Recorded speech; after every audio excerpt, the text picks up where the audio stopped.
بسم اللہ الرحمن الرحیم۔ السلام علیکم دوستو، دنیا بھر کی خبروں میں آج آپ سنیں گے، لیکن اس سے پہلے اگر ہو سکے تو لائک اور سبسکرائب کا بٹن ضرور دبا لیں۔ شکریہ۔ روس نے سختی سے کہا ہے کہ ایران کے شہر بوشہر ایٹمی پاور پلانٹ پر اسرائیلی حملہ چرنوبل جیسے سانحہ کا سبب بن سکتا ہے۔ ایسا دوستو روس کے جوہری توانائی کے ادارے کے سربراہ نے خبردار کیا ہے۔ ایک اسرائیلی فوجی ترجمان نے کہا تھا کہ اسرائیل نے اسی مقام پر حملہ کیا ہے، لیکن بعد میں دوستو ایک اسرائیلی اور فوجی اہلکار نے اس بیان کو غلطی قرار دے دیا اور کہا کہ وہ اس بات کی نہ تو تصدیق کر سکتے ہیں اور نہ ہی تردید کے خلیج کے ساحل پر واقع بوشہر کے مقام کو نشانہ بنایا گیا ہے۔ بوشہر میں دوستو ایران کا نیوکلیئر پاور پلانٹ ہے جو روس نے تعمیر کیا ہے۔ صدر پیوٹن کا کہنا ہے کہ اسرائیل نے ہم کو یقین دلایا ہے کہ روس کے کارکن جو بوشہر کے مقام پر مزید جوہری سہولیات تعمیر کر رہے ہیں بالکل محفوظ رہیں گے۔ دوسری طرف روس کے سرکاری جوہری ادارے روس ایٹوم کے سربراہ نے کہا ہے کہ بلکہ خبردار کیا ہے کہ اس پلانٹ کے ارد گرد صورتحال خطرے سے خالی نہیں ہے۔ ان کا کہنا ہے کہ اگر اس پاور پلانٹ پر حملہ کیا گیا تو یہ چرنوبل جیسے سانحہ کے مترادف ہوگا۔ انہوں نے دوستو 1986 میں دنیا کے بدترین جوہری حادثے کا حوالہ دے کر کہا کہ جب سوویت یونین یوکرین کے چرنوبل میں ایک ری ایکٹر پھٹ گیا تھا جس سے بدترین تباہی پھیلی تھی، اور اس کے اثرات چرنوبل کے مقام پر آج بھی برقرار ہیں۔ ان کا کہنا تھا کہ ہم امریکہ کو خاص طور پر خبردار کرنا چاہتے ہیں کہ اس صورتحال میں فوجی مداخلت سے گریز کرے، کیونکہ یہ ایک انتہائی خطرناک قدم ہوگا جس کے واقعی غیر متوقع اور منفی نتائج نکل سکتے ہیں۔ دوسری طرف صحافیوں نے جب روسی صدر پیوٹن سے پوچھا کہ روس ایران کی کس حد تک مدد کرے گا تو پیوٹن نے کہا کہ ایران نے عسکری مدد کی درخواست نہیں کی، تعلقات مضبوط ہیں اور بوشہر میں روسی ورکرز کی مسلسل موجودگی ایران کے لیے روس کی حمایت کو ظاہر کرتی ہے، اور اگر ایران نے ایسی کوئی درخواست کی تو ضرور اس کی مدد کی جائے گی۔ تاہم دوستو بعد میں صدر پیوٹن نے اسرائیل کے ساتھ تعلقات کی اہمیت پر بھی زور دیا، اگرچہ بعد میں انہوں نے چینی صدر شی جن پنگ سے فون کال میں بھی اسرائیل کے رویے کی مذمت کی اور کہا کہ انہیں یقین ہے کہ ایک سفارتی حل نکالا جا سکتا ہے اگر امریکہ آگ نہ لگائے۔ ایران نے اسرائیل پر اپنے تازہ میزائل حملوں میں صہیونی فوج کے command and intelligence headquarters اور انٹیلیجنس کیمپ کو نشانہ بنایا ہے۔ تازہ حملوں میں کم از کم 150 افراد زخمی ہوئے ہیں اور ان کی تصدیق کی گئی ہے، لیکن ہلاکتوں کی کوئی ابھی تصدیق نہیں ہوئی۔ جبکہ اسرائیلی وزیر اعظم نیتن یاہو نے ایران پر سروکا ہاسپٹل کو نشانہ بنانے کا بھی الزام عائد کیا ہے۔ ایرانی حملے کے مرکزی اہداف اسرائیلی فوج کا command and intelligence headquarters اور سروکا ہاسپٹل کے قریب واقع اسرائیلی فوج کا انٹیلیجنس کیمپ تھے۔ اس حملے کی دوستو سوشل میڈیا پر ویڈیوز اور پکچر بہت ہی خوفناک انداز سے دکھائی جا رہی ہیں۔ دوستو ایران نے اسرائیلی شہروں کی ایسی حالت کر دی ہے کہ سمجھ ہی نہیں آتی کہ غزہ ہے یا تل ابیب ہے یا حیفا ہے یا اسرائیل کے کوئی اور شہر۔ یہ تمام شہر غزہ کی طرح دکھائی دے رہے ہیں۔ ایرانی حملوں نے تل ابیب کی اسٹاک ایکسچینج کو بھی اڑا کے رکھ دیا ہے۔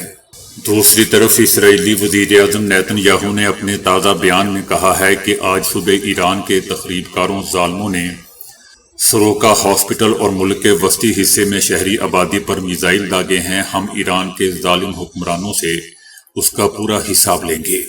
دوستو یقین کریں کہ جب میں اخبار میں یا میڈیا میں کوئی خبر پڑھتا ہوں تو ایسے محسوس ہوتا ہے کہ جیسے یہ خبر میں پہلے بھی پڑھ چکا ہوں۔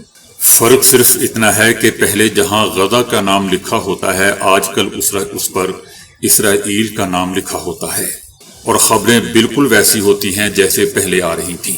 غزہ میں حملوں کے بارے میں ایسے لگتا ہے کہ جیسے پچھلی خبروں کو کاپی پیسٹ کر دیا گیا ہو، بس غزہ کی جگہ اسرائیل کا نام لکھ دیا گیا ہو۔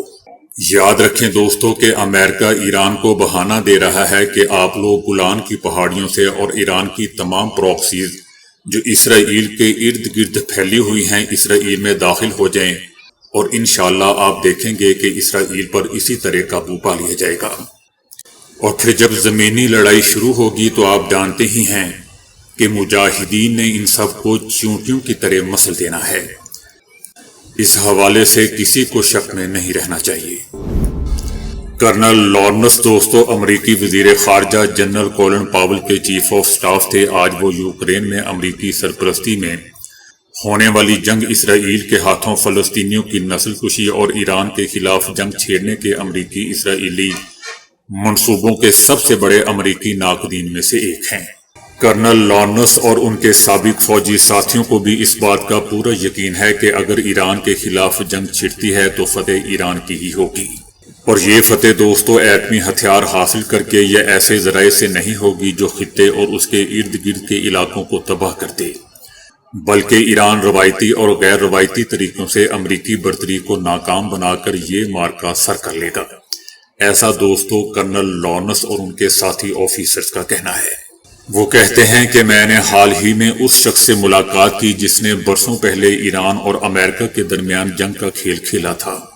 وہ آج بھی اس نتیجے پر قائم ہے جو اس وقت سامنے آیا تھا کہ ایران امریکہ کے خلاف روایتی جنگ جیت جائے گا۔ ان کا کہنا تھا کہ ایران کے پاس جنگوں سے لڑنے کا وسیع تجربہ ہے، حالانکہ ایران کبھی کسی جنگ کا آغاز نہیں کرتا۔ ایران نے 8 سال تک عراق کے حملے کو ناکام بنایا، حالانکہ اس میں دوستو عراق کا ساتھ امریکہ بھی دے رہا تھا، سعودی عرب اور اسرائیل وغیرہ سب اس کا ساتھ دے رہے تھے۔ اس کے باوجود ایران نے اس کے حملے کو ناکام بنایا۔ امریکی حمایت یافتہ صدام حسین نے حالانکہ کیمیائی ہتھیاروں کا بھی استعمال کیا، لیکن دوستو وہ ایرانی سرزمین کا 1 انچ بھی نہیں لے سکا۔ یہ بات دوستو میں خود نہیں کہہ رہا بلکہ امریکی فوجی آفیسرز کا کہنا ہے۔ ان کا کہنا تھا کہ ہمیشہ کی طرح امریکہ کا غلاظت بھرا منصوبہ جنگ بالآخر اس وقت ختم ہوئی جب خلیج میں امریکہ نے ایک ایرانی ایئر بیس کو مار گرایا، جس سے 1988 میں سینکڑوں شہری مارے گئے تھے۔ تو دوستو مجھے ڈر ہے کہ امریکہ اگر اس جنگ میں بھی حصہ لیتا ہے، شامل ہوتا ہے، تو وہ پھر ایک دفعہ ایسی ہی کوئی غلاظت کرے گا، کیونکہ امریکہ کو بھی پتا ہے کہ ایران نے اب اس کو چھوڑنا نہیں ہے، جانے سے پہلے ایسا ہی کوئی گندا غلیظ حملہ کرے گا، اور یہ امریکہ کی ہمیشہ سے عادت رہی ہے۔ جاپان میں بھی جاتے ہوئے اس نے 2 ایٹم بم گرا دیے تھے، لیکن اس دفعہ امریکہ کو یاد رکھنا ہوگا کہ ایران کے بالکل نزدیک اس کا ایک پالتو کتا بھی بیٹھا ہوا ہے اسرائیل کی شکل میں۔ ایران اس کو تباہ و برباد کر دے گا، اور یہاں ارد گرد امریکہ کے جتنے بھی ایئر کرافٹ ہیں اس کا منہ نیچے سمندر کی طرف موڑ دے گا، اور امریکی فوجیوں کو ان کے تمام اڈوں میں ان کو تابوتوں کے بغیر امریکہ واپس نہیں جانے دے گا۔ یہ بات یاد رکھے، امریکہ کا یہ غلیظ گیم اب اس دفعہ نہیں چلے گا۔ بہرحال 1988 کے بعد ایران نے عرب اتحادیوں کے ساتھ مل کر مزاحمتی گروہوں کو جنم دیا اور انہیں آزاد فلسطین کی جد و جہد کے دفاع کے لیے تربیت دی۔ اگرچہ یمن میں حوثی حکومت اور اس کے جنگجو اب ایران سے مدد نہیں لیتے، لیکن وہ طاقتور اتحاد کا مقابلہ کرنے کے لیے بالکل تیار ہیں۔ کرنل لارنس کا کہنا ہے کہ صدر ٹرمپ نے کہا ہے کہ اگر ایران نے نہ صرف ایٹمی ہتھیاروں سے ہمیشہ کے لیے دستبردار ہونے بلکہ اپنے تمام میزائلوں کو ختم کرنے کا مطالبہ نہ مانا تو وہ ایران پر پہلے سے کہیں زیادہ شدید بمباری کریں گے، جس پر ایران نے جواب دیا ہے کہ ایسی دھمکیاں کارگر نہیں ہوں گی۔ اگر بندوں کی طرح یا انسانوں کی طرح بات کرنی ہے تو ہم حاضر ہیں۔ دوستو سوچنے کی بات ہے کہ کس چیز نے کرنل لارنس میں یہ اعتماد پیدا کیا ہے کہ امریکہ کے ساتھ جنگ میں ایران فتح یاب ہوگا۔ یہ اعتماد ان روایتی حوالوں کے بغیر سامنے آیا جو عموماً ویتنام اور افغانستان میں امریکی افواج کی ذلت امیز ناکامیوں کے تناظر میں دیے جاتے ہیں۔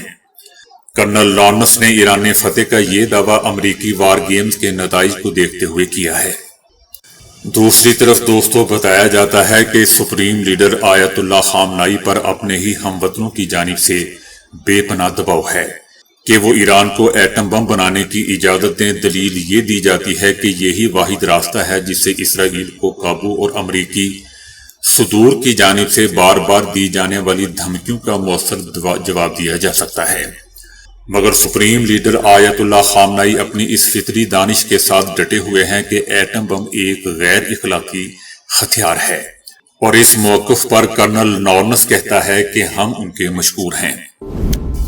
ایران کے کامیاب حملوں کے بعد اسرائیل میں دوستوں مارکیٹوں کے بند ہونے اور شدید اشیاء کی قلت کا انکشاف ہوا ہے۔ بہت سے شاپنگ سینٹر سیکیورٹی خطرات کے باعث بند ہو چکے ہیں۔ ان مراکز کے منتظمین نے وزیر اقتصادیات کو فوری خط لکھ کر دوبارہ کھولنے کی درخواست کی ہے تاکہ رہائشی اپنی ضروریات پوری کر سکیں۔ تاہم دوستوں مناسب حفاظتی انفراسٹرکچر کی عدم موجودگی کی وجہ سے یہ مراکز گاہکوں سے خالی ہو چکے ہیں۔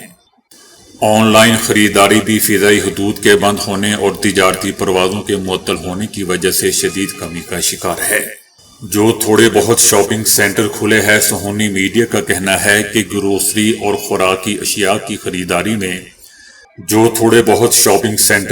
صہیونی میڈیا نے انکشاف کیا ہے کہ گروسری اور خوراکی اشیاء کی خریداری میں 50% اضافہ ہوا ہے، حتیٰ کہ معدنی پانی کی بوتلیں چند منٹوں میں شیلف سے خالی ہو جاتی ہیں۔ دوسری طرف سپلائی چین میں خلل کی وجہ سے مرغی کے گوشت، دودھ اور دودھ کی مصنوعات کی قلت نے لمبی قطاریں اور صارفین میں تشویش بڑھا دی ہے۔ دوستوں لگتا ہے کہ اسرائیل میں بھی وہ وقت آ چکا ہے جس طرح غزہ میں لمبی لمبی لائنیں خوراک کے لیے لگی ہوتی تھیں، اور وہی پکچر آپ کو اب اسرائیل میں بھی دکھائی دے گی۔ تمام رپورٹ سے پتہ چلتا ہے کہ دوستو ایران کے ساتھ چند دن کی جنگ نے صہیونی رجیم کو نہ صرف سیکیورٹی چیلنجز بلکہ ایک وسیع اقتصادی بحران سے بھی دوچار کر دیا ہے۔ انٹرنیشنل تجزیہ کاروں کا خیال ہے کہ اگر یہ جنگ جاری رہی تو اسرائیل کی معیشت مکمل طور پر تباہی کے دہانے پہ پہنچ جائے گی۔ اسرائیلی لوگوں نے دوستو ویسے بھی وہاں سے بھاگنا شروع کر دیا ہے کشتیوں کے ذریعے۔ اب تیرا کیا ہوگا کالیا۔ معروف برطانوی میگزین دا اکانومسٹ نے دوستو اپنے تجزیے میں اسرائیل کی ایران کے خلاف جنگ میں ناکامی کی کچھ وجوہات بیان کی ہیں۔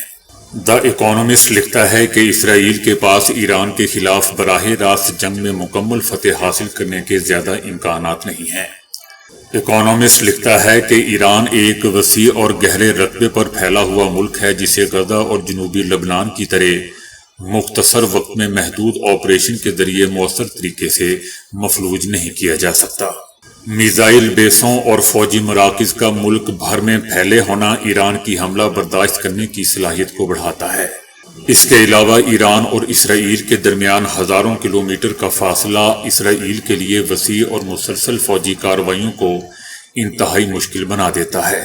اکانومسٹ دوستو مزید لکھتا ہے کہ اگرچہ ایران کے اندر معاشی اور سماجی حالات پر کچھ لوگ ناراض ہیں، لیکن بیرونی خطرے کے وقت سیاسی نظام کے گرد قومی یکجہتی اور اتحاد پیدا ہو جاتا ہے۔ آخر میں میگزین لکھتا ہے کہ اسرائیل کی ایران کے خلاف براہ راست جنگ نہ صرف اسرائیل کے لیے کوئی یقینی فوجی فتح حاصل نہیں کرے گی بلکہ اسرائیل کو ایک طویل اور مہنگے علاقائی بحران میں الجھا دے گی۔ وہ لکھتا ہے کہ اب لگتا ہے کہ اسرائیل کا وہاں سروائیو کرنا مشکل ہو جائے گا۔ دوستو آج کل field marshal general Asim Munir کے بارے میں اور صدر ٹرمپ کے بارے میں ہمارے میڈیا پر بہت زیادہ خبریں چل رہی ہیں، لیکن میرا اس بارے میں بات کرنا بالکل بھی نہیں دل چاہتا، بلکہ میں نے تو ابھی اس بارے میں خبر بھی نہیں پڑھی کہ جنرل عاصم منیر اور صدر ٹرمپ کے درمیان ملاقات کیسی رہی، کیا باتیں ہوئیں وغیرہ وغیرہ، کیونکہ مجھے افسوس ہے کہ جنرل عاصم منیر کو اس ٹائم صدر ٹرمپ سے نہیں ملنا چاہیے تھا۔ جس طرح کی سچویشن پوری دنیا میں بلکہ ہمارے ہمسائے میں ہی چل رہی ہے، کم از کم اس حالات میں ملاقات نہیں کرنی چاہیے تھی۔ جنرل عاصم منیر کا ہنس ہنس کر صدر ٹرمپ کو جفیاں ڈالنا تو مجھے بالکل بھی پسند نہیں آیا، لیکن دوستو اس کا مطلب یہ نہیں ہے کہ میں ان کو پسند نہیں کرتا یا اپنی آرمی کو پسند نہیں کرتا۔ میں اپنی آرمی سے ہمیشہ سے ہی محبت کرتا آیا ہوں، لیکن اس دفعہ افسوس ضرور ہوا ہے۔ اب وزیر دفاع خواجہ آصف کا کہنا کہ یہ ملاقات پہلے سے طے تھی، بندہ ان سے پوچھے اگر ملاقات طے تھی تو کیا یہ حدیث تھی کہ اسی ٹائم ہی ضروری ملنا ہے؟ میں یہ نہیں کہتا کہ ملاقات نہیں ہونی چاہیے، یقیناً ضرور ہونی چاہیے، لیکن اس ملاقات کو آگے پیچھے کیا جا سکتا تھا۔ پتہ نہیں دوستو حکمرانوں کو اس بات کی سینس نہیں ہے، یہ جان بوجھ کے کرتے ہیں یا بالکل ہی ان پڑھ ہیں۔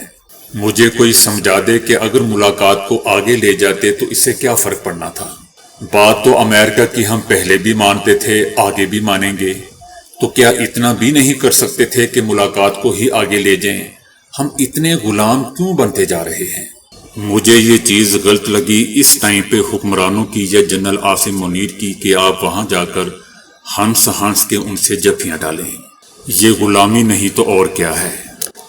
ہمارے ہمسایہ ملک میں انہوں نے 20 کے قریب ان کے جنرلز، بے قصور جنرلز کو مار دیا، شہید کر دیا، اور ہم انہی لوگوں سے جا کے ہنس ہنس کے جفیاں ڈال رہے ہیں۔ بہت ہی دوستو افسوس کی بات ہے۔ ہم اس بات پر صرف تنقید ہی کر سکتے ہیں، غلط کو غلط کہتے ہیں۔ اگر یہ صحیح کام کریں دوستو تو خوشی بھی ہوتی ہے اور ہم اس کو صحیح بھی کہتے ہیں، اور جہاں یہ بہادری کا کام کرے وہاں ہمیں فخر بھی ہوتا ہے۔ تو دوستو ابھی کے لیے اتنا ہی۔ ویڈیو کو لائک اور شیئر کرنے کا بہت بہت شکریہ۔